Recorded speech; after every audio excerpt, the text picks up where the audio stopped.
Hey everyone, welcome back for another deep dive. You know how we do things around here. We take the typical advice you hear everywhere else, and, well, we take a deep dive.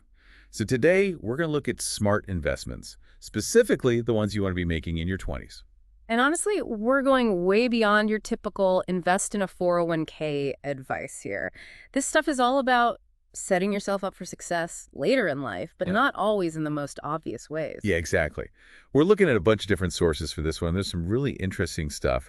Like one that really caught my eye talks about creating a zone of serendipity. Okay, zone of serendipity. I like that. Right. It even says you can design your environment to encourage positive choices. Oh, But, interesting. like, how do you actually do that? I mean, isn't serendipity all about chance? Well, that's the thing, right? It's not just about letting fate decide. It's about putting yourself in positions where good things are more likely to happen. Okay, yeah, I could see that. Like, think about it. One of the sources uses the example of joining a co-working space. Oh, yeah, with people from different industries. Exactly. You're surrounded by people with all sorts of different skills and experiences, and who knows who you might connect with. You could find a mentor, a business partner, maybe even your next big career opportunity, all because you decided to work in a different space. It's like you're investing in the potential for something amazing to happen, even if you don't know what it'll be yet. Precisely. And that's just one example. There are tons of ways to create your own zone of serendipity. It's really about being intentional with your environment and the people you surround yourself with. It's kind of like planting seeds, right? You're creating the right conditions for growth and opportunity. I love that analogy. And you know, speaking of investing in yourself, there's another idea that comes up a lot in these sources.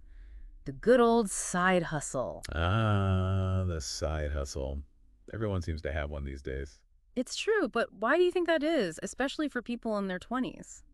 I guess because it's a time when you're trying to figure out what you want to do, what you're good at. Exactly. It's a chance to experiment without the pressure of having to rely on it for your sole income. So you can explore different passions, learn new skills. Maybe even stumble upon something you love so much that it turns into your main gig down the line. Plus, let's be real, having multiple income streams can be a lifesaver, especially in today's economy. No arguments there. Okay, so we've talked about some less conventional investments, but we can't ignore the classic advice, right? I mean, the sources are pretty clear that investing in a Roth IRA and paying off high-interest debt are still super important, especially in your 20s. Absolutely. I know it can feel like a broken record, but there's a reason everyone keeps hammering these points home. I mean, I get it, but why do they matter more in your 20s? It all comes down to the magic of compound interest. When you're young, time is your biggest ally. Every dollar you invest in a Roth IRA has decades to grow, and those early contributions can make a huge difference in the long run. It's like planting a tree. The best time to do it was 20 years ago, but the second best time is now. Okay, I could see that. The earlier you start, the more time your money has to multiply. Exactly. And on the flip side, that's why tackling high interest debt early is crucial. Think about credit card debt or those student loans with insane interest rates. The longer you let them sit, the more you'll end up paying in the long run. It can feel overwhelming, but even small, consistent payments can make a huge dent. It's like freeing yourself from a financial anchor, giving you the space to move forward and build a solid foundation. Exactly. You're setting your future self up for success, one smart financial decision at a time. Okay, here's where things get interesting. One of the sources suggests that traveling to a foreign country is a form of investment. Now, that's not something you hear every day. I know, right? But when you think about it, it makes a lot of sense. It's an investment in your personal growth, your worldview.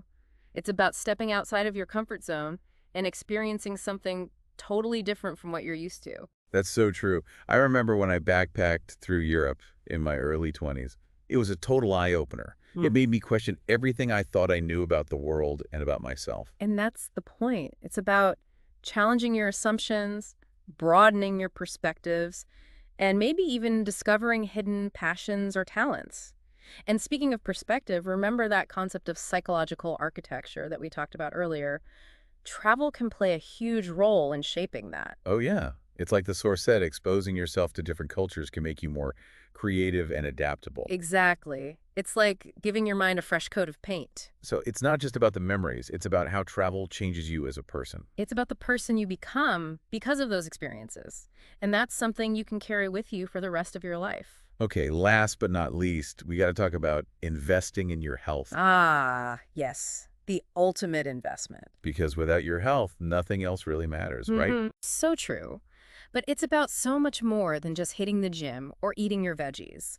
These sources emphasize that true health encompasses your mental, emotional, and even social well-being. Okay, so it's about the whole package. Exactly. It's about learning how to manage stress, how to build resilience, how to cultivate healthy relationships. All of these things contribute to your overall happiness and success just as much as physical fitness. And just like with financial investments, the earlier you start taking care of your whole self, the better off you'll be in the long run. Exactly. It's about making choices today that your future self will thank you for. I think that's a great note to end on.